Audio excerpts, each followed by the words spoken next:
No. All right. Welcome to the session on Federation by Design.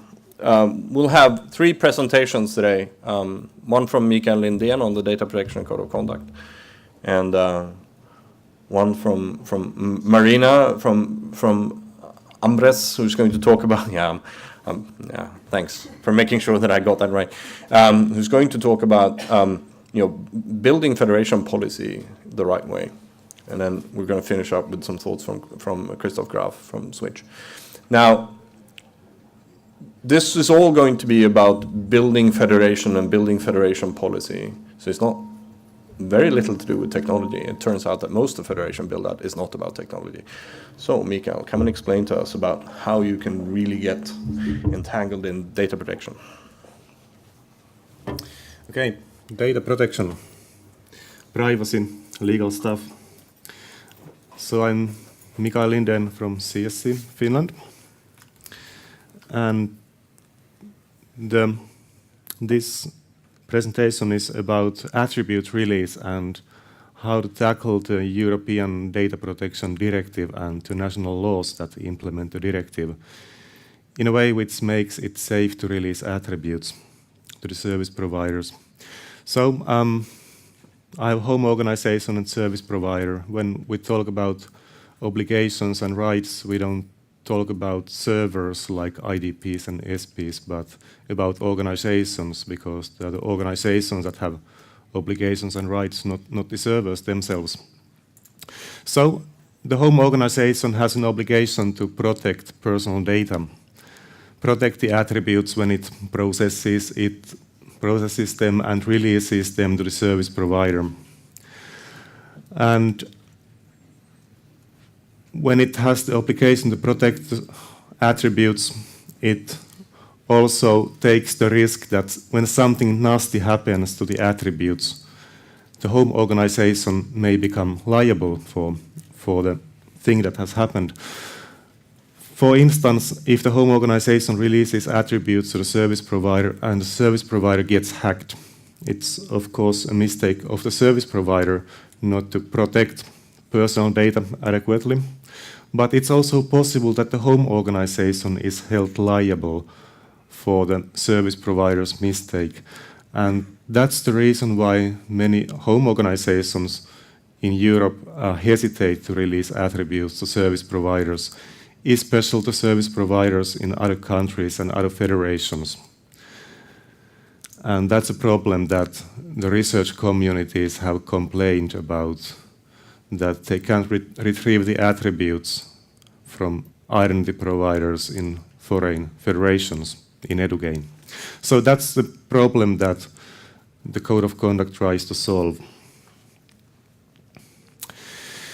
2 years ago, I had a presentation in TNC on the requirements following from the data protection laws and data protection directive. So I'll be pretty short. Just one slide about them. The home organization needs to, and service provider needs to ensure security of processing, which means that security patches are installed and configurations make sense and all the wide area of information security is taken care of properly. The service provider and also the home organization need to define the purpose of processing personal data and stick to that purpose. For instance, we process personal data to support research and education. Service provider and also the home organization needs to take care of that only adequate, relevant, and not excessive list of attributes are released to the service provider. And the end user needs to be informed about the release of attributes. And then you need to pick up one of the legal grounds. There are several alternatives in the Data Protection Directive. The one that we propose in the Data Protection Code of Conduct is to use the legitimate interests of attributes that are necessary for legitimate interests of the service provider as the legal grounds for attribute release.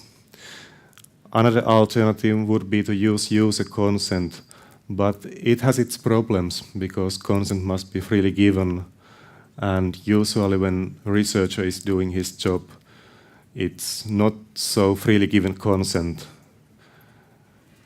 He may be pressed to give his consent to do his job properly, and then the consent probably isn't proper legal grounds for attribute release. However, it could be possible, as originally proposed by Andrew Cormack, it could be possible to release optional attributes which are not necessary but which guarantee some higher service level to the user. For instance, if the user wants to receive email notifications from the service, he could optionally release also his email to the service. However, it requires extra software to the identity provider server for properly asking the user to give his consent, and in the code of conduct we plan to defer that to phase 2. It's also possible to release attributes out of EU and European Economic Area, which means Norway and Iceland and some other countries.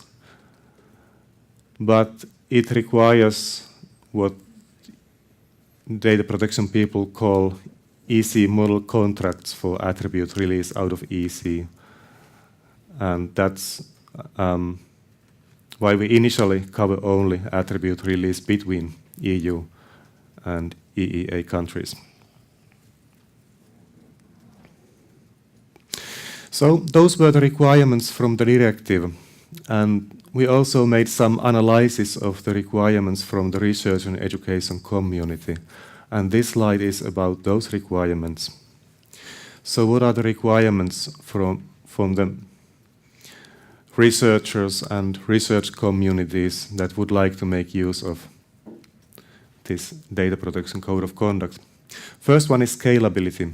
It's possible that there are thousands of identity providers and service providers which want to exchange attributes. And because there are so many of them, bilateral negotiations are not possible. We need to find a way which balances the risks with the easiness of collaboration. The usual approach is to have a bilateral negotiation between the home organization and service provider, but it's so clumsy and the researchers are not willing to put their work on hold until the lawyers have agreed on something. So that's why we need something easier than bilateral agreements.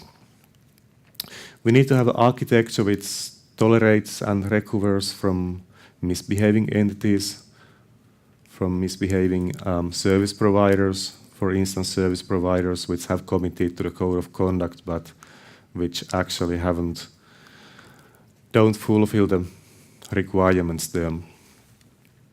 We want to minimize the possibility of home organization becoming liable for the service provider's omissions. It's possible that there's still some residual risk, but we have done our best to minimize the risk for the home organizations. On the other hand, the data protection code of conduct is for service providers, and it's not a data protection code of conduct for home organizations. So, as I will show in the next slide, it's the service provider that commits to the code of conduct. Therefore, home organizations we suggest some good practices to the home organizations, but the home organizations are not obligated to adopt those practices. It's up to them to decide if they want to adopt those good practices or if they want to take some risks related to the data protection. We also want to minimize the role of the federation and inter-federation like EduGain. The goal is that the federation just more or less mediates some of the metadata. And finally, we need a global approach. However, in the beginning, we propose only approach which covers attribute release to service providers in EU/EEA. So that's the idea.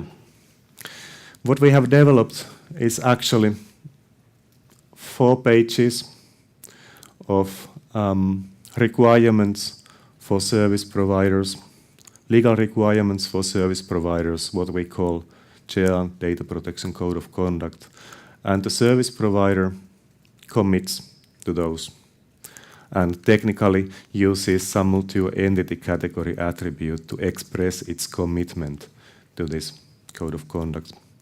And then the federation mediates the metadata to the home organizations, and when home organizations learn that the service providers are committed to the code of conduct, we hope that it reduces the home organization's hesitation to release attributes to the service providers. Of course, it's always up to the home organization to decide if the code of conduct is good enough to encourage them to release attributes to the service providers. So the risk assessment must be done in the home organization anyway. So the code of conduct is, of course, voluntary to service providers, but we think that the service providers have an interest to commit to the code of conduct if it eases the attribute retrieval from the home organizations. The code of conduct is voluntary for home organizations as well. We think that it could reduce the identity provider administrators' work, and it could also potentially increase the scientific output of the university or research institution because it enables the researchers to collaborate more easily. And it isn't that difficult. Okay, the full code of conduct document is in that URL. This is kind of, in a nutshell, what the code of conduct is about. There are some sections which are directly from the Data Protection Directive. For instance, data minimization. The service provider must develop a list of attributes it requires from the home organizations, and those attributes must be adequate, relevant, and not excessive for the purposes of processing in the service provider. The service provider must also delete or anonymize the data when the data is no more needed. The data means the attributes. Service provider must take care about information security and inform the end user, which in practice means publishing a privacy policy document and providing that to the home organization, providing a link to that to the home organization, in practice in an MDUI element in some multi-metadata. I'll show in the next slide. And that's why the current code of conduct is for service providers in EU/EEA. If you want to release attributes out of EU, you need to use the EC model contracts, and the current code of conduct doesn't cover them yet. In some things, the data protection laws are actually quite wide, and then for this code of conduct we have taken a more narrow approach for some sections. And these are those items. We didn't decide to use the consent as the legal grounds for attribute release. Instead, we use attributes that are necessary for the legitimate interests of the service provider to provide the service. So we don't use consent as the legal grounds. At least, well, that's the home organization that decides if they want to use consent anyway. In some jurisdictions, such as Switzerland, it seems appropriate to use consent. the decision is done by the home organization, but our idea is that we don't use consent because it's often not freely given. The purpose of processing in the service provider is enabling access, and we choose that wording to enable the service provider to use attributes for authorization, but also for identification of the end user, which means attributes like edu-person targeted ID / SAML2 persistent identifier. And also if there are some other important functionalities in the service provider, such as if the service provider is a wiki and the person's person is well known in the community that manages the wiki, it may be necessary to retrieve also the person's name from the identity provider because it gives extra value to his contribution in the wiki if there's a reliable name available for the person who have made the update to the wiki. You can use attributes for deviating purposes only if the user consents. For instance, if the user gives a consent to the service provider for using the email address for marketing purposes, then it's okay, but the user needs to consent. And we think that the home organization can't be any more held responsible if the user himself gives his freely given consent to marketing material. So it will start a new and separate data processing in the service provider side. You can also release attributes. The service provider can also release attributes to a third party if user has freely given his consent, but because it's not always possible, the other alternative is that the third party which receives the attributes is also committed to the code of conduct. There are use cases where the attribute release to the service provider actually triggers a web service in some other organization, and the web service requires the user attributes to be released. At least the linguistics community, Clarin community, has this kind of needs. After lunch today, there is a session on attribute providers, and this formulation should also make it possible to use the code of conduct for attribute providers, which are kind of third corner in a triangle where the attribute provider provides the user's identity and some extra rights to a third service provider. It's possible, but both the attribute provider and the eventual service provider needs to commit to the code of conduct. So we hope it's taken into account in this.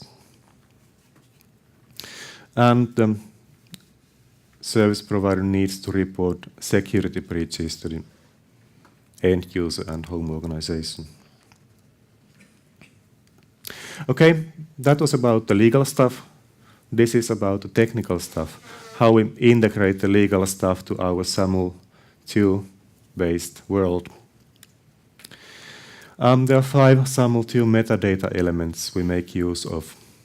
At first, an entity category element with a URI is assigned to the code of conduct, and the service provider expresses its commitment to the code of conduct by adding this entity category element to its SAML2 metadata element. The service provider also develops a list of attributes it requires using the ordinary MD requested attributes element in its SAML2 metadata. And the service provider publishes a privacy policy document in a publicly readable URL and places the link to it to the MDUI privacy statement URL element. And then it adds 2 more elements, MDUI display name and MDUI description, which shows the name and description to the end user. The idea is that using those 5 elements, the home organization can install a module in its identity provider server, which informs the end user on the attribute release before any attribute release takes place. This is an example. MDUI display name is here, and MDUI description is here. MDUI privacy statement URL is a clickable link here, and then the list of the requested attributes is here. And because attribute release takes place not based on consent but on the necessity legal grounds, you can't see text "I consent to release my attributes" here.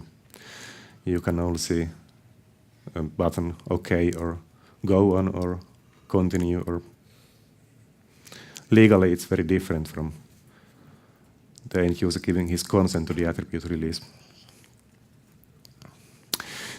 So that's where we are at the moment. We have had 2 public consultations last year, and we also had a pilot with the Clarin community, and the next slide is about the pilot. The code of conduct and its supporting material is now submitted to the Educane Technical Steering Group for approval, and after approval it can be used in the community in Educane, and also it's also published under the Creative Commons license, so individual federations can decide to use it internally as well if they wish. So use your vote if you belong to the Educane steering group. And we also plan to submit the code of conduct to Article 29 Working Party, which is the EU body that contributes to the uniform application of the Data Protection Directive. So that would hopefully give some official blessing to the code of conduct, which is then respected by the member states. So the pilot with the Clarin community. Clarin is the ESFRI project, the EC-funded research infrastructure project for language research technology. And the properties are, what makes them special is that there are so many home organizations. I think I once asked them, and they told that they have 176 home organizations in Europe with language researchers. So there are 176 IDPs which need to release attributes to about 20 Clarin centers, Clarin service providers. That's why the attribute release and scalability of attribute release is an issue for them. In the pilot, we had 3 identity federations, DFN-AAI, Haka from Finland, and Swamit, and we got 4 home organizations, DFN for its own stuff, Institut für Deutsche Sprache, CSC for CSC's own stuff in Finland, and Uppsala University in Sweden. We had 7 service providers, 1 from CSC, 2 from the Institut für Deutsche Sprache, and 2 from Max Planck Institute for Psycholinguistics in Nijmegen. Those service providers were registered to DFN-AAI and Weblicht from Tübingen University, and also a non-linguistics service provider, a file sender, well-known service from Finland. So those service providers were registered to 2 federations. Most of those providers used shibboleth software, but I think file sender uses simple SAML PHP, if I'm not wrong. So that was the pilot setup. And these were the findings. The final report of the pilot is publicly readable there. So the service providers were happy to commit to the code of conduct document. They quickly learned that, this derives from the data protection laws. They need to follow these the law anyway, so it's not much extra for them to commit to this code of conduct. Home organizations in the pilot were happy to rely on the code of conduct, rely on the service provider's commitment to the code of conduct when they decided if they want to release attributes, and they felt comfortable to release attributes to those service providers which had committed to the code of conduct.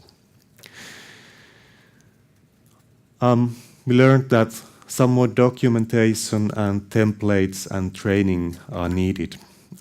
Service providers don't know how to develop a privacy policy document, which is a bit funny because the local laws in all EU countries already require that the service providers have a privacy policy document publicly available, or at least available. We also need to provide material to help the service providers to decide which attributes they need from the home organization. And then we learned that someone needs to make some sanity checks. Otherwise, there were in the pilot some cases where the privacy policy document says something, but the list of requested attributes in the SAML2 metadata says something else. So there's a conflict. And the service providers didn't understand that that's an issue. And also the name and description which are shown to the end user should be understandable for common end users. These were some of the examples that were used in the pilot. LUX 17 service provider, Max Planck Institute for Psycholinguistics. Second service provider, I'm sure this is completely right, but it isn't very useful for common end user to know that this is LUX 17 or this is the second service provider in MPI. So, if you want to know more about the final report, please, it's available in the web. I and Steve Carmody have also written a full paper where we try to explain the backgrounds and details of the code of conduct, and they are uploaded to the conference website.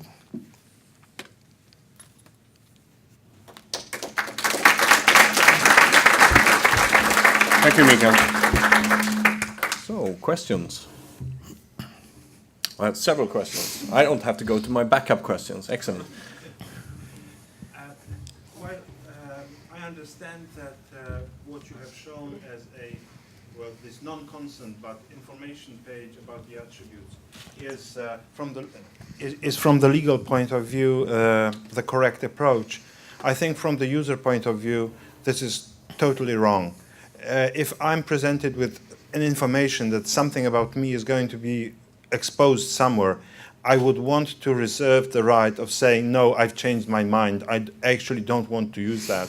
Therefore, even though you don't require a consent, I think in practical terms it should be a consent, and it should also be a possibility to remember that I have already, like on an ordinary consent page, that yes, okay, I agree to this. I don't want this question again for 3 months or whatever. So I think you need, probably David wants to say, I told you so, but I have,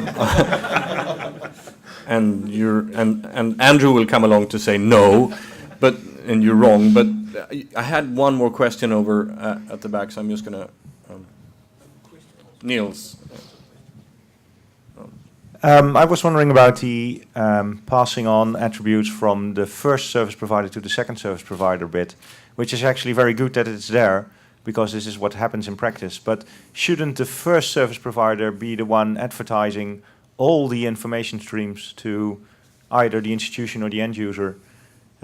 Because you are going to do consent for the first service, and then halfway there, oh, I can't use this service really because the backend services cannot be done if my other data is not being passed. So it's the triangle where the attribute provider provides attributes to the ultimate service provider. I think in that process, what you need to take care about is that you inform the end user that the attribute provider is going to release attributes to the ultimate service provider. And because that attribute query is not necessarily SAML front channel, you need to do that informing at the time when the end user gets or applies or requests the attributes from the attribute provider in the beginning. I think that's the thing you need to take into account, but otherwise, I think the attribute providers should be able to use this code of conduct as well, but we haven't really tested it technically. So I will allow one of David's questions, and then we're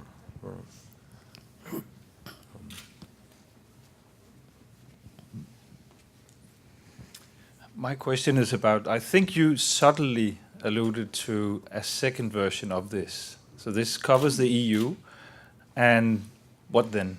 And I think you said something like along the lines, at least not in this version. So will there be a coming version or an extension or something like that? What?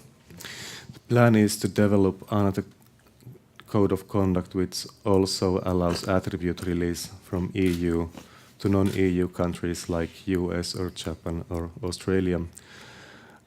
It's a reference work item in the reference community, and the idea is to combine the current code of conduct with the EC contractual clauses, which is the standard framework approved by the European Commission to release attributes from EU to non-EU countries. So that's the plan. That's what we are starting to look at. We have some initial green light from both lawyers and data protection authorities, but we need to study it more. okay. Thank you, Mikael. Thank you.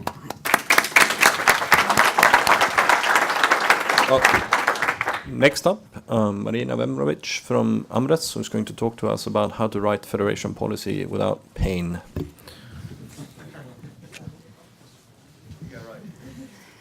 Hello to everybody. I really hope that you find it easy to write an anti-federation policy after this presentation.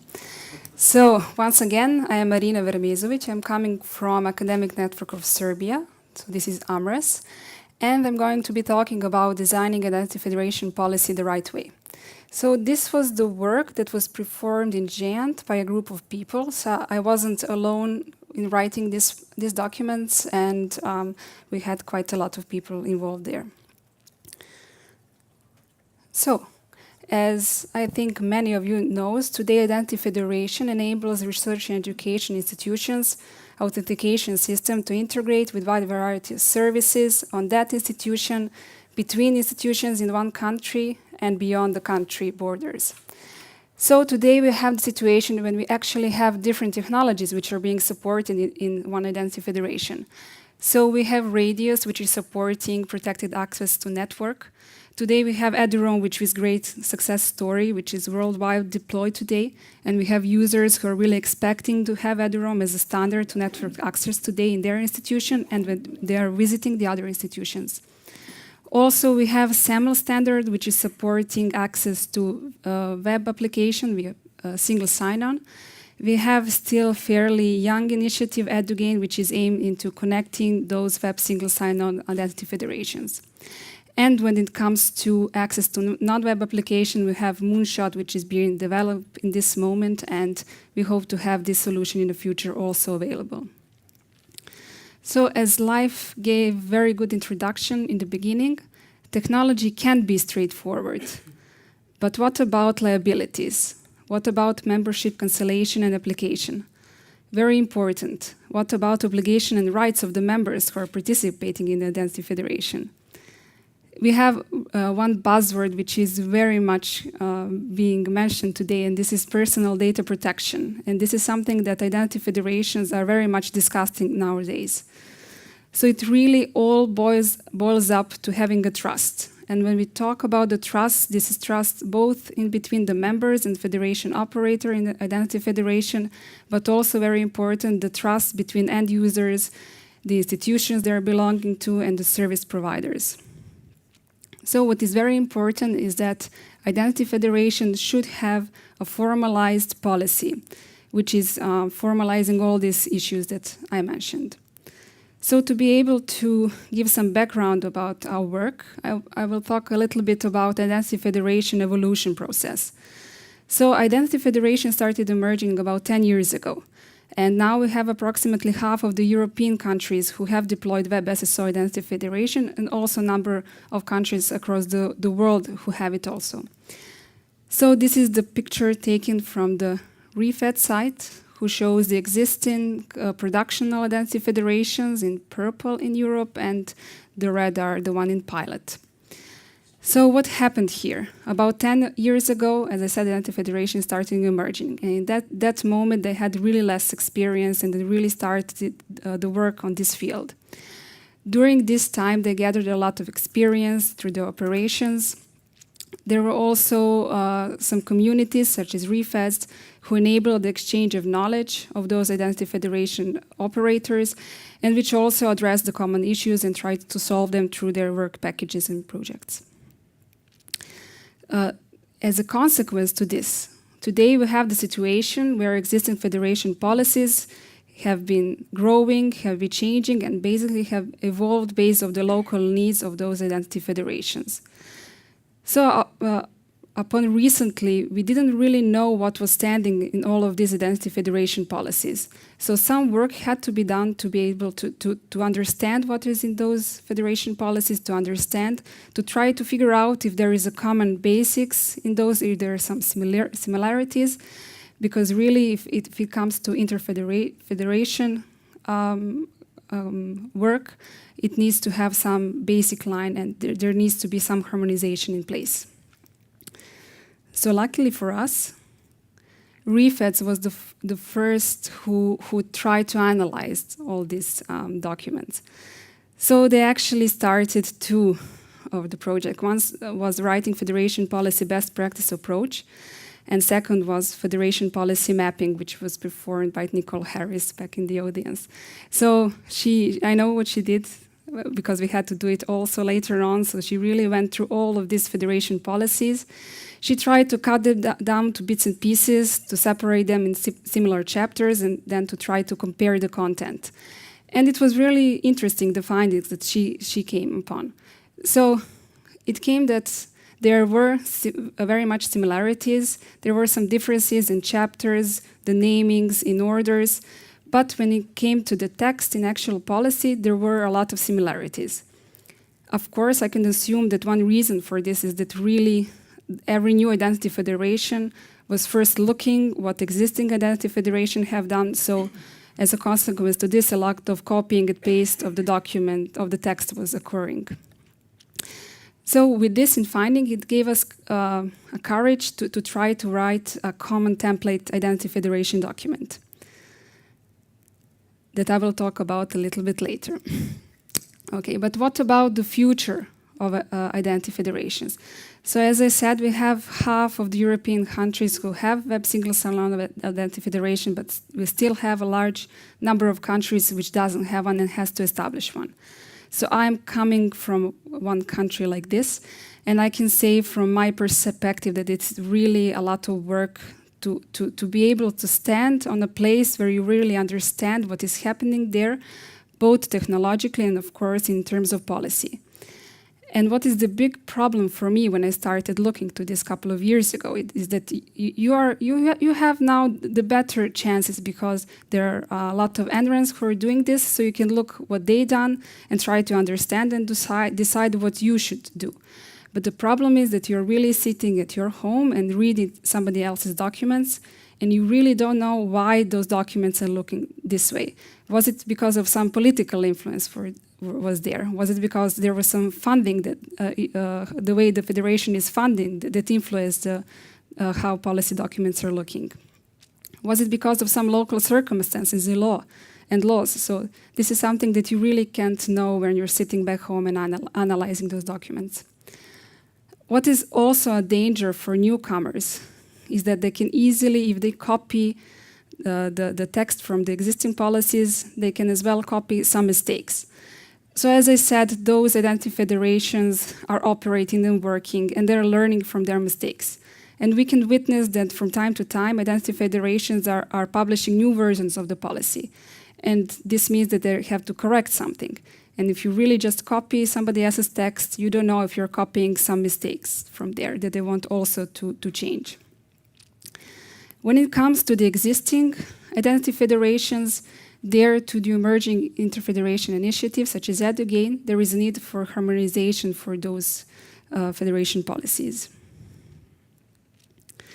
So, with all that in mind, EduGain GN3 task supported the creation of Identity Federation Policy Template document.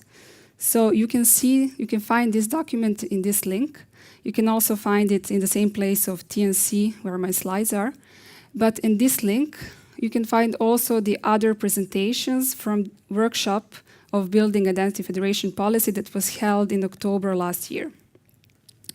So we had international working group working on this policy. So we have Mikael Linden from Finland, Nicole Harris from UK and JISC in that time, Peter Schruber from Austria, Natalia Radošević from Serbia, and me also from Serbia. So now when I look back to the creation process of this document, I'm very happy because we really had people from big successful production identity federation, and we had also newcomers such me and Natalia who had a lot of questions to ask. We also had people which were involved with policies in their identity federation, who were involved with technical stuff. Mikael, who was involved with writing EduGain policy documents, and Natalia, who is a legal person. We also had quite opinionated people in this group, so a lot of discussions was induced. But it is good news because in the end we were able to settle our opinions and we came up with this template document. So what essentially we did, we again went through all identity federation policies, both in terms of what not to put and what to put in the policy. And we found that SWAMED, which is Swedish Identity Federation, was something that was the closest that what we wanted to do. So our Identity Federation template policy is to a large extent based on SWAMED Identity Federation policy. So the template document, what I think the biggest value of it, has really the explanation about every section of the policy. So there it's explained what the purpose of each section is, what local conditions should be taken into account when they write their own section wording and so on. Also, each section has example wording, which can be then used very easily and changed for local conditions. Also, as I said, existing federation can use this template document to evaluate or change, update their existing policies. So, before we started our work on this, we really had some discussions trying to figure out what are the input parameters, what we want to do with this policy, what is the leitmotif that should be followed all around the policy. And we ended up with three initial pre-assumptions that really we're trying to keep in back of our mind the whole time.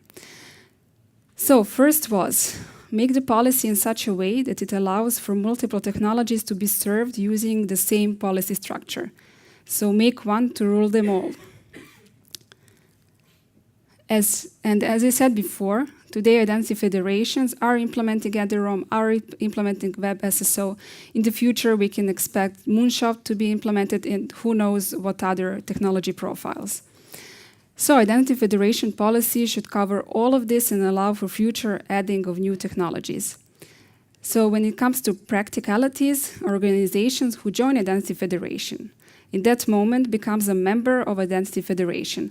And then they can pick out or they can subscribe to specific technology profiles. Later on, they can opt in or opt out for another one. So for example, if institution joins Identity Federation, in that moment they can pick out to implement EduROM and later on very easily subscribe for web single sign-on without meaning that they should yet again sign or read another Identity Federation policy document. The second input parameter that we took very seriously was making the policy document in such a way to avoid the need for repeated changes. So the policy documents should be as static as possible. And there were really two ways that we could accomplish this. First, that we really thought about every sentence or definition that we were putting in the policy and tried to figure out if this is something that falls into changeable category or is it something that is more static. If we concluded that this is something which is changeable, then we didn't put it in the policy document itself, but we put it either into the appendix of the policy document or we put it on the Federation website. On the other hand, it's very important to find here the right balance, and this is not easy. So you should really think about not over-specifying certain definition identity policy, but also the not leaving out important stuff. So if you do over-specify, then you're into danger of putting too much details there, and then you're in danger that it needs to be changed in future. And the last thing is that the fact is that policy will keep evolving in certain degree, and changes to the policy is inevitable. So we can't really predict everything that will happen in the future. And with that in mind, one should make procedure for changing the policy as lightweight as possible. And it boils up that there is one thing that looks really like a technicality, but is really very much reflecting how easily policy can change. And that is really which paper is being signed in the moment that members are joining the federations. So there are two approaches. Of course, the thing that we think is good approach, where a member fills in a separate form, agreeing to be bound by the policy document. This essentially means that member is not signing the actual policy document, but another paper. This means that if you need to change the policy, doesn't mean that all federation members should sign the new version of the policy. This is something that is big problems now for some big federations which have hundreds of institutions which are members, and it's not at all easy for them now to change their policies, because this means that all of them must resign the new federation policy. Of course, the other option is that member signs the actual copy of the policy, where there are placeholders for signature in the end of policy document, but this is something that we thought should be strictly avoided if possible. So it is possible that members are just reluctant to sign, let's say, a blank piece of paper. So one should really evaluate what will pass with their institution and their constituency. Okay, with all that in mind, we came to Identity Federation policy document suite. So this is something, again, taken from SWAMIT policy. And the trick that we made is that we made the Identity Federation main policy document, which is consistent only of very static, non-technical stuff, or other technical stuff, procedure. Then stuff that we thought that are falling into this changeable category is placed in appendices. So there is, of course, number of appendices to the Identity Federation main policy document. Of course, I should say that this is the document that was developed in our work here. So appendices to the main policy document are, of course, technology profiles, now technology profile for EduRoam, technology profile for web single sign-on. In the future, there is possibility to add on additional technology profiles. Level of assurance profile, which deals with essentially identity management procedures which are being implemented by home organizations and which could give some trust to service providers in how good job they're doing. Data protection profile, federation operator practices. This is something that was recently brought up by the Identity Federation operator community that would be very valuable to have. So the procedures of how they are operating the federation would be described here. And I believe that REFEDS will take some actions into writing this document also. And as I said, all other stuff that falls into changeable category should be separated appendixes, such as how the governing body is constituted and elected, what are the fees, the amount of fees in the federation, and so on. Of course, you can add on additional appendice document. It is important to understand that all these documents together are constituting the Identity Federation policy document. So, this is an overview of what we did with writing an anti-federation policy template. So we divided it into sections. So because I don't have much time, I will only talk about some sections which are personally the most interesting to me. But to have the brief overview, we have definition and terminology, where terms which are appearing in the document are being defined. We have introduction, where identity federation purpose and benefits are explained, and where also it is explained that the identity federation policy document is constituted of this main document and all its appendices. Governance and roles, I will talk a little bit more. Eligibility talks about eligibility criteria for members. Procedures, how to join, procedures, how to withdraw from the federation. So here is important that this procedure stuff is something that is expected to be changed over time. So here we advise to have very brief definitions of procedures and all other detailed stuff to publish, for example, on the website of Identity Federation. One should also keep in mind that what will prospectuous future members look at first when they want to join? And probably is that they won't first look to the policy document and try to find information there. So that's why it's also more logical to have this detailed eligibility criteria and detailed procedures published, for example, on the website of the Federation, and here only to set up some rough guidelines. Of course, this is now very legalish section, legal conditions of use. Termination describes how a member can be kicked out from the federation if they're not behaving good. Liabilities and indemnification, the section that was written by our lawyer, so that are dealing with liabilities between members, also between members and federation operator and the governing body. Jurisdiction and dispute resolutions, which defines how disputes are being handled, where it is recommended that all disputes are first tried to be negotiated, and only if it can't be resolved through negotiation, to hand it over to courts of law. Very important, interfederation. So some existing federations today are missing this, and this is important to have defined. So important is for members to outline that there is a possibility for that federation to be included into interfederation agreements. And it's also important to emphasize that in this case, those members can end up working with members from other federations who are bound by their policy, which may differ.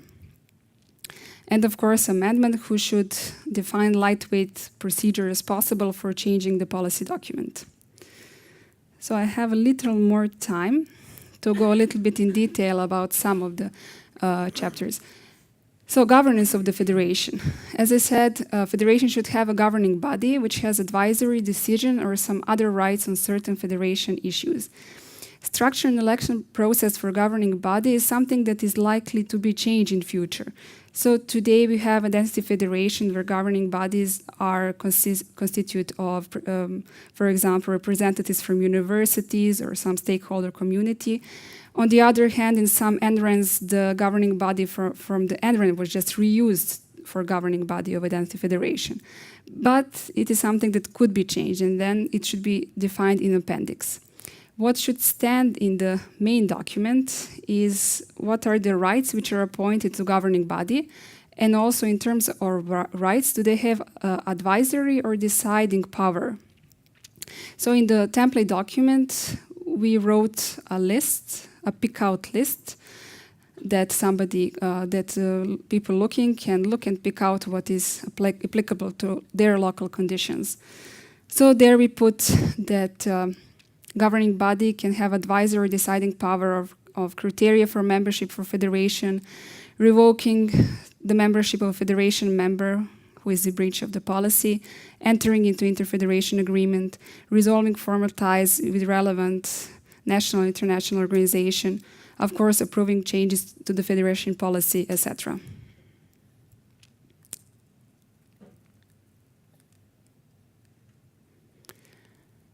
Okay. In this section, we also have defined obligation and rights of federation operator. So it is very important to clearly define them, as they will boost the trust of the membership into the federation operator. So here we also made a pick-out list. So the obligations for federation operators are, for example, to make secure and trustworthy operational management of the federation, to provide support services for federation members, to maintain relationship with national and international stakeholders in the area of identity federations, and so on. What is also important is that federation operators should keep certain rights, such as temporarily suspend a member who is in breach in policy. So here a member can, for example, breach technology profile only for eduroam. And in this case, federation operators should be able to keep the right to temporarily suspend eduroam profile for them.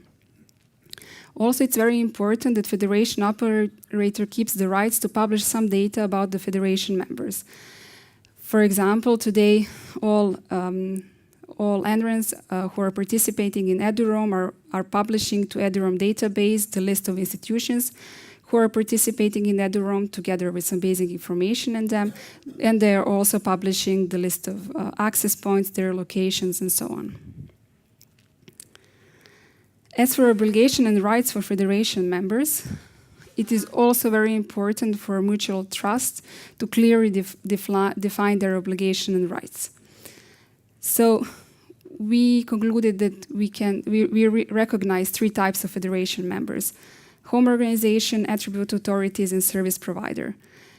And by analyzing the obligation and rights of them, we came that some obligation and rights are the same, but some differ.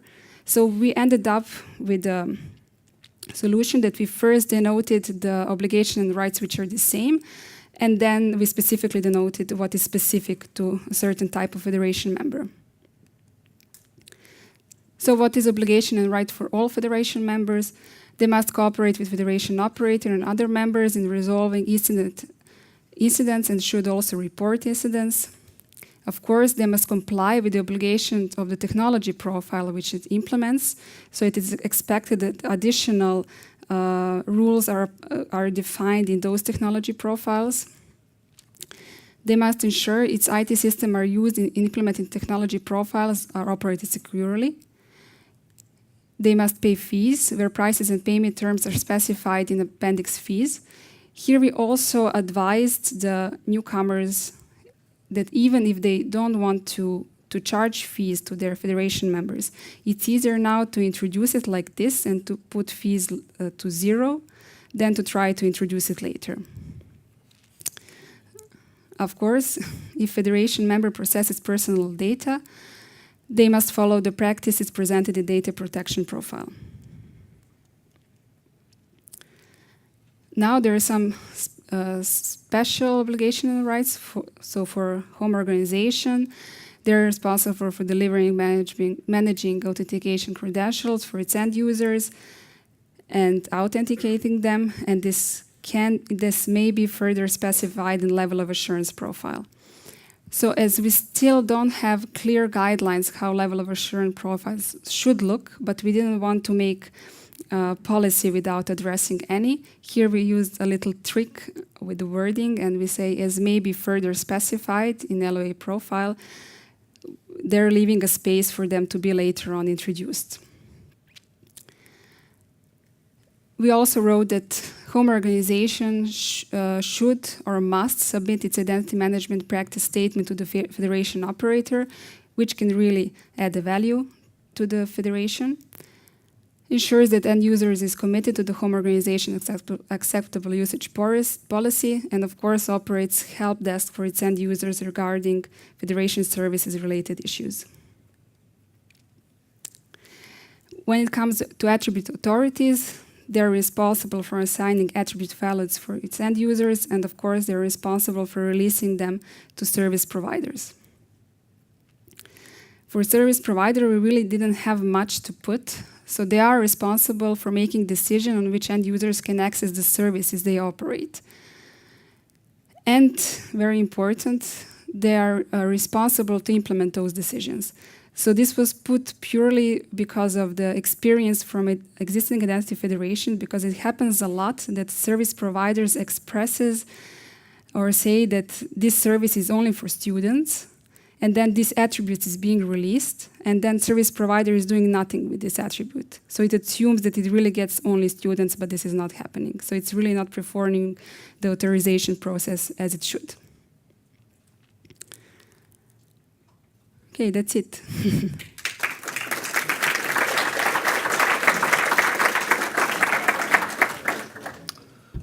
So, questions? I will not use my backup questions today, I can tell you that. So I think the gentleman right there. So thank you. I think it's a wonderful piece of work and hard work and perhaps tedious work to put this together. Yes. But I think it's so important from a customer point of view, from the NREN customer point of view, they only have to do with one policy rather than one for their drone, one for the Salmon Federation, one for the grid too, perhaps, I'm not sure. My question is, one thing that I see as common in the policies is the need for the service provider to be able to trace a transaction back to the user, and that's done by logs. Was the issue of logging and the requirement to retain logs discussed as to go into the as a candidate for the generic part of the template and decided not to be in there? I'm wondering why that's missing. Yes, we were discussing it, and we were discussing a lot of other issues. And I think for logging, we concluded it's much better to be in a technology profile, because this is something that can be specific to technology also. So we decided not to put it into main policy document. It's also something that can be a little bit technical. Yes, and added there are several level of assurance frameworks who actually touch logging, so it's another thing. Actually, often goes in LOA profiles.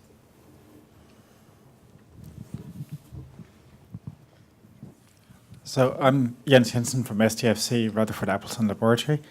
How much overlap do you think there is with what is already there with the PKI stuff, like RFC 3647 and IGTF and all the work that has been done on profiles, certificate profiles and certification practices statement? It would be interesting to see if there was any way of comparing those profiles with the stuff that you've done. Mm-hmm.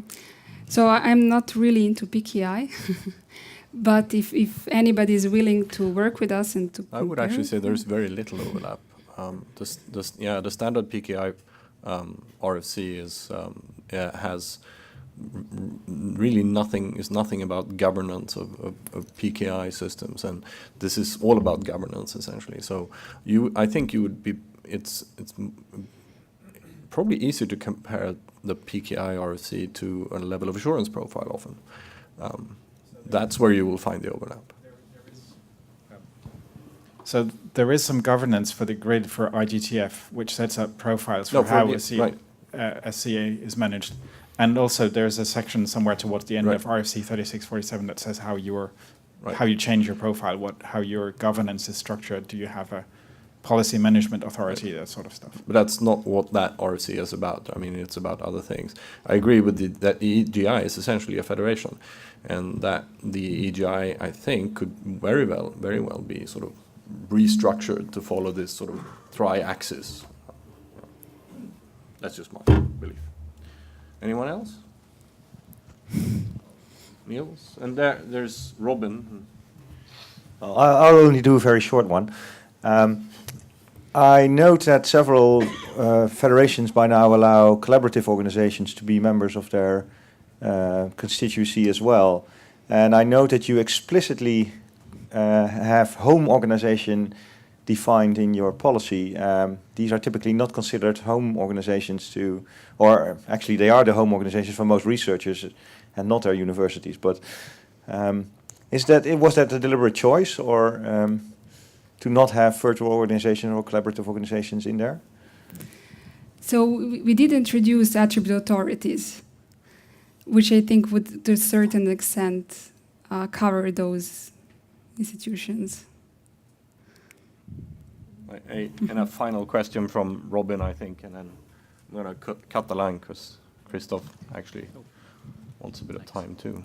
Hi, well, it wasn't so much a question, just to pick up on that point about are there any parallels between PKI and trust architectures. And I think in one sense there are. I wouldn't look for them in the RFCs. But if you think back to PKI and certificate practice statements, really the market only took off when it reached a level of sophistication where people understood that the liability accepted by a CA is different from the liability accepted by relying parties when keys are used. And I think we need to watch the evolution of the trust architecture space to look for that point where we realise that the kinds of liability that different players, different actors in the trust infrastructure accept is different, and that we move away from the sort of naive approach that a trust architecture only provides one form of trust and only addresses one kind of liability. So I think we just need to look for those parallels as it evolves. Thank you, Robin, and thank you, Marika. Next up, Christoph Graf from Switch, who's going to tell us about how we'll all be using Google Identities or something. We'll see. Okay, to some extent I'm going to pick up on the question Walter asked after the first presentation, where he wanted to see somehow the user in the picture. I'm going to talk about the user in those federations, what we are going to do with them. So, and if I'm talking about users, I'm talking about, in particular, lifelong learners. I hope I didn't confuse the tech support because I put on the headset. Fine with you? Good. Okay. We were now talking about, well, the policies, AIs, stuff like that, and I wanted to put it into one picture. What are we promising to the end users when we are talking about federations? And the promise we are making, and it's made here in this picture, is that when you enter higher ed, you get one key, and with that key, you can access many resources. So a one-liner, what are we going to promise to the end users? That's it. And we started with, in the case of Switch, in Switzerland, we started with many e-learning resources. In most other federations, it was starting with library resources, and it's being used for many, many web applications as well. One key for all of them.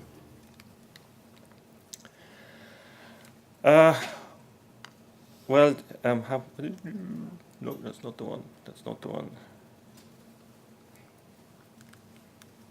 That's not the one too. Okay. The shape over there, that's usually the white spot in the middle of Europe. So because we are not really part of the EU, so maybe you recognize that from the other side. And it's the shape of Switzerland. And I was glad to see in Marina's presentation that there actually was a white spot in there, and it was not Switzerland. So in the federation landscape, Switzerland is definitely not the white space. We were active quite a long time, and you can see that we've got many organizations connected to it. The number of AI-enabled accounts is in a way hitting the top, so everybody has one of those accounts. And that it's still growing has to do with that the community in Switzerland is growing a little bit. Oh, I see a red face. Yes, that's exactly the one I was alluding to. The number of home organizations is also hitting the top because we've got connected all of them. And the growth here has to do with internal organization, inside the organizations. So how many home or IDPs you run. Resources going up, and I expect it to go up, and I hope it is going up. So this is running quite successfully. So what then I'm going to talk about? So where's the catch, if there is one at all? And I propose now, let's close in on the user, and let's do that in time-lapse mode. So I'm talking about a user, and I'm talking about birth to death, what's happening in between. What's happening in between is lifelong learning and career. So that's from birth to death, and what is happening in between. So we go to school, we have maybe some side jobs, university comes into the picture, maybe community work. It doesn't need to happen in that sequence, it can be completely different. Maybe you stay with the university, maybe you leave, so post-graduation may be applicable to some, employment, maybe self-employment, further education comes into the picture. Where is the AI? The AI, it's here. So when you enter the university, you get an AI account. When you leave, you lose it, and it's gone. Maybe later on, you re-enter, you get an account, you leave, you lose it, you enter again, different organization. Maybe you come back to the same organization, but again, you lost the account, a new one will be established, history is lost. So from a user perspective, we do have an issue. Instead of this, we would like to see this. So once you enter, maybe you enter earlier, maybe this is all taken care of when you enter school, fine. We don't care too much when you actually start getting this e-identity. But we definitely would like to see it happen when we enter the picture. That means when you enter university. So it should stay on. It will change over time, but it should be the same thing. It's linked to the same person. So, how shall we fix this? And now I'm getting slightly technical, but not too much. So I'm not going too deep into this. So what we do have are the elements of the AI. User down there wants to connect to a service provider, and the service provider gets the attributes from the identity provider, and service established, everything's fine. So the user loses the account, lost the access to the resource, maybe is re-entering the picture, loses it again, re-enters the picture. That's what we had before. So this is the situation we have. And we could fix it by doing it that way. We have one long-term identity provider. When you enter a university, you get more attributes because more is known about you. When you leave, some of the attributes will stay. For instance, the attribute which says that you were there, so that you're sort of an alumni or whatever is the concept you have for that. When you enter the next university, it will enrich the attribute set. And the same thing happens when you enter the third university. And that's what we would like to see in the future. Now, this is a major change. And, well, the proverb goes, how do you eat an elephant? And you can't do that in one go. So we need to find another way of dealing with this situation, and we cannot do that straight away. So, too much to eat in one go. Go for a small step, and then we will take it further. And how does this look like? So we've got this long-term identity provider. We want to stay with that. But we also have the identity providers in all the universities. And this is a fact, and we don't want to change that straight away. So we leave them in place as they are. But what we are going to do is we would like to prime this long-term identity provider with, we would like to, in a way, inherit the assurance we got into this user who is identified against University A, and we would like to save that in this long-term identity provider.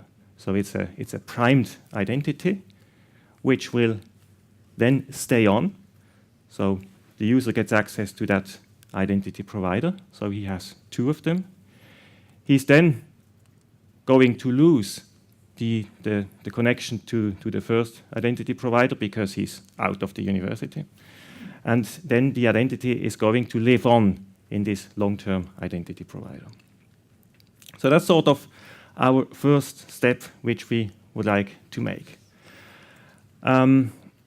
Lots of unsolved questions here, very many of them. And of some of them we are aware, some of them we are not yet aware. So I can't give you much more details than that, but this is what we are going to do. And what are we getting that way? We are not getting the picture I showed you before with the identity crossing everything, but we are at the end of the first AI. What we would like to see is that this e-identity kicks in and takes over. that's what we would like to achieve with the first step. And then we can take it further. Because the next time you enter higher education, then of course the question comes, will there be the need to establish a new account for this university, or will they be able to reuse that one? And that's clearly the road we would like to go down. So you enter, you are admitted to a university, and we keep that inside of this e-identity. That's the idea.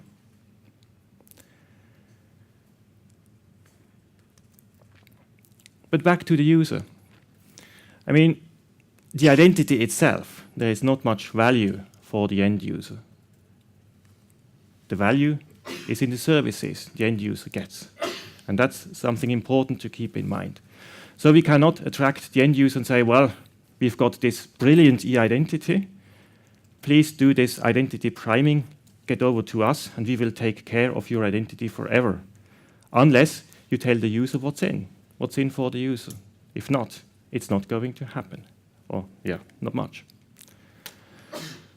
So, this is only, well, that's the stuff under the water. So the tip of the iceberg, that's still blank. So we are taking care now of the middleware. It's the identity management, it's this AAI primed e-identity, which I just explained, which we would like to then develop into a full-blown e-identity.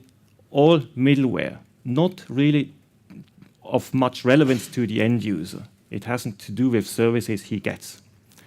And of course, we will liaise with whatever entity is out there which we think may be relevant for us to actually achieve that goal. It could be a very long list. Whether those are the most relevant, I leave that aside.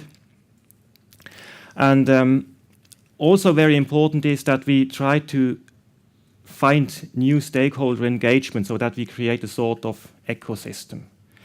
Because if you want to offer services to students, you can do that today over the AI. If you want to offer services to ex-students, to alumni and them, then it's more difficult. But with this approach, we can do that in pretty much the same way as we do it today to students. We can do that to the alumni. So it's easy for someone who is offering services to get access to them all. That's the idea. And that's why we think this ecosystem approach might well work out. And to give you some examples of what might happen there is that when you are a student or in staff at the university, you get access to many library resources. You don't have to pay, it just works. And when you leave, that's no longer the case. And if you are in the medical area, it's going to be quite expensive and cumbersome to get access to them, but you're forced to, because you want to keep the license to treat people, and you need to be well trained continuously, and somehow you need to do that. And the libraries seem to be quite interested in offering service to them, of course, at the cost, but at the low cost for managing the access. And we can help them to reduce the cost on managing the access, because we know who the students are, we know which ones are the former medical students, where they come from. That stuff we will know inside the e-identity. So, the first service we are offering, and we are right now piloting to be offered in the long term, is an e-portfolio service. So our universities seem to be more and more interested in having their students documenting their work with the means of an e-portfolio. And that's why we are offering that as a service to the end users, or both to the end users and to the organizations. So the organizations will offer that to their students. They will more or less force them to use that tool, because that's how they are going to be assessed. So they need to put material in there, and this will be required for the certification. Now, that way the students accumulate interesting material. It's material they produced themselves, so it belongs to them. And since they invested much time in creating all that material, it should have some value for them. And if they want to keep that material, they can either export it somewhere else, keep it on Dropbox or whatever. But there is also the option that they keep this e-portfolio service, and we are to some extent counting on that it's important. They would like to keep access to that. And we are very willing to offer them access to their e-portfolio if they are going to prime our e-identity with their AI account. So that's the idea. It shouldn't stop here with this e-portfolio service. We would like to become more relevant with direct connection to the end users in many more aspects as just the e-portfolio. So we are now in a phase of carrying out some conceptual preparatory work together with many stakeholders in our universities to figure out additional services to directly offer to the end users. And it's stuff which then is under the control of the end users. Some services are operated by the universities on behalf of their users, but the users, they have their own tool set, and we would like to get in direct contact with the end users. So it's the stuff that stays on. I mean, lots of the students, they use, let's say, Skype, they use Dropbox, they use many of those services. And we would like to add some of the services which we think are particularly relevant for lifelong learning. ePortfolio is the first one. Personal cloud storage may appear here, and we count on many more services to come in the future. So this should be the personal learning environment, completely user-centric. So it's organized by the users, but somehow they are expected to do that from a university perspective. So the university are not offering all of those services they need. They expect the users to organize themselves, and we will help them. And we count on the universities that they point them to our service. So that's the general idea of what we want to do. So the middleware, that's not really interesting to the end users. The personal learning environment, that should matter. They will see that, they will use that. It's the stuff they work with. And the ePortfolio service is our first step in that direction. So yes, we would like to see the ePortfolio then integrated into this personal learning environment, which we will market as a whole towards the end users. And this brings me back already to the last slide, which is the promise of e-identity. Here we have the statement of the AI. So you enter higher ed, get one key, you access many resources, and with the e-identity, you are a member now, and you can keep the key. Thank you.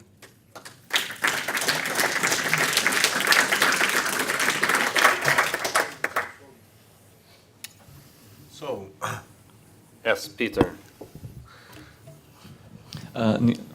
Niels, you want to go first with the obvious comment?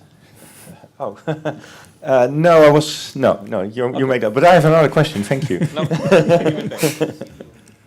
Well, what Niels said is, how is that not a hub and spoke federation? So I'm going to say it for him. Okay, and on top of that is my comment, so I had to have your first. With the centralized IDP, you kind of replacing or reducing the need for a real multilateral federation with multiple IDPs in a way.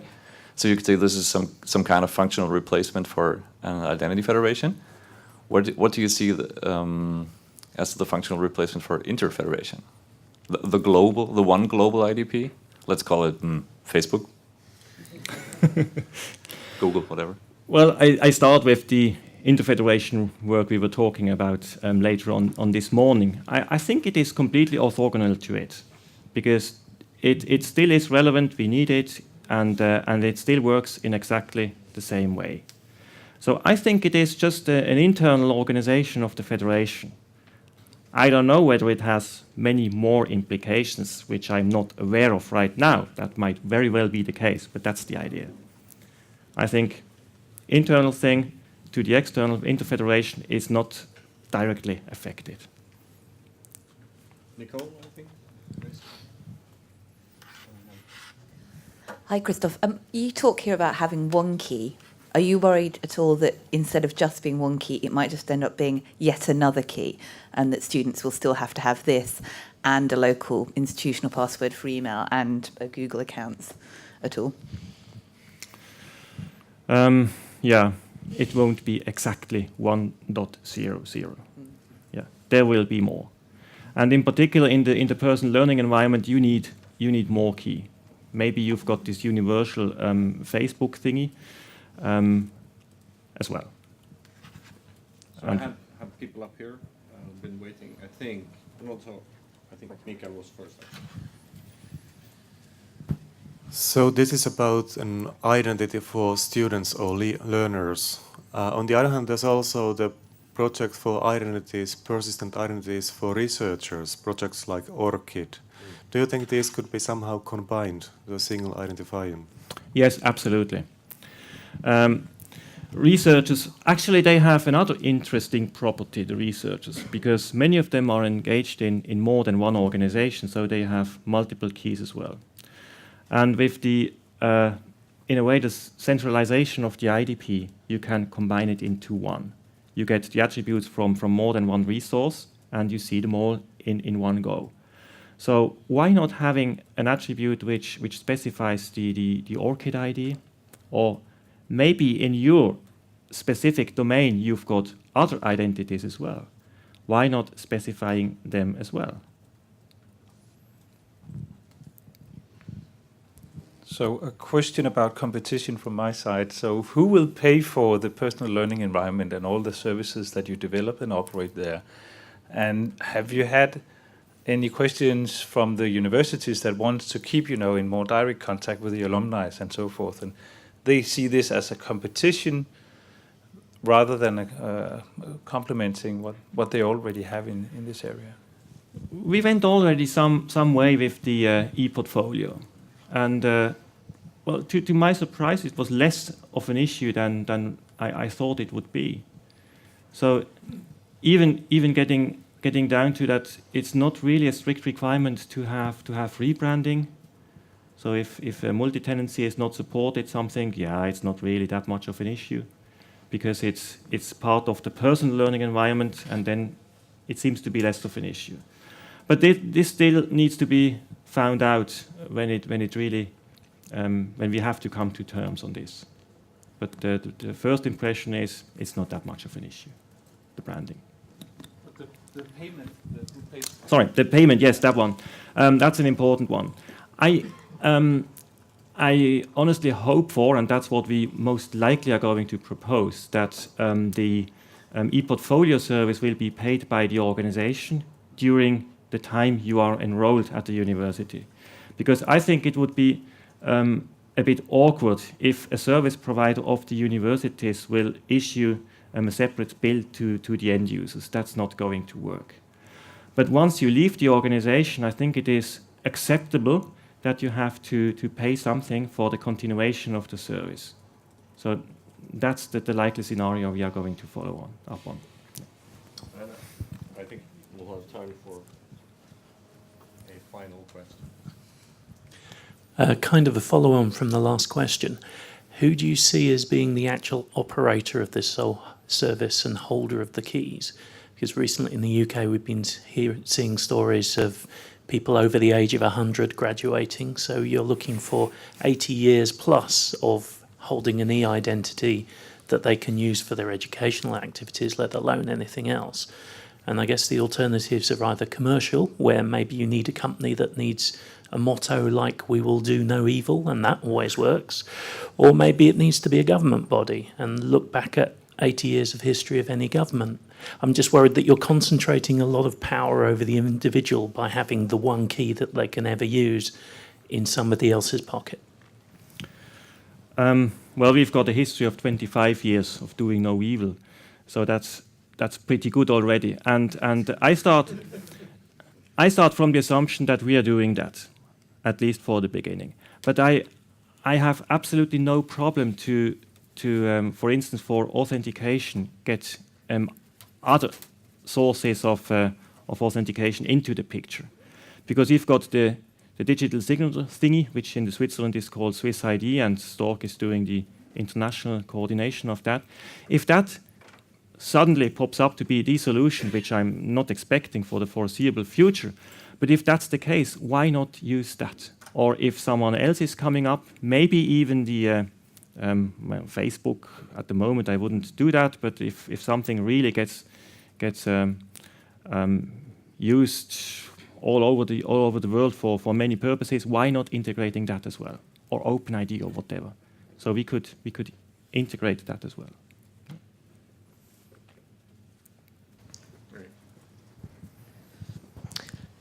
Can you describe the distinction of what an active user is and services they may be entitled to when they cease association with an institution? A simple example is just a valid user ID and password in an eduroam context. Does this mean this IDP could authenticate every ID into eduroam, in theory? That's just a use case example. Could be other services. The number of attributes we can release about the user will not be exactly great, at least not in the beginning. And whether we can call such a user eduroam eligible or not is a completely different question. I think the answer would be no at this moment in time. But that's something to figure out. Of course, authorization and which services you have access to is something we have to look into. Okay, good to know it's on the radar. Thank you. Thank you. Okay.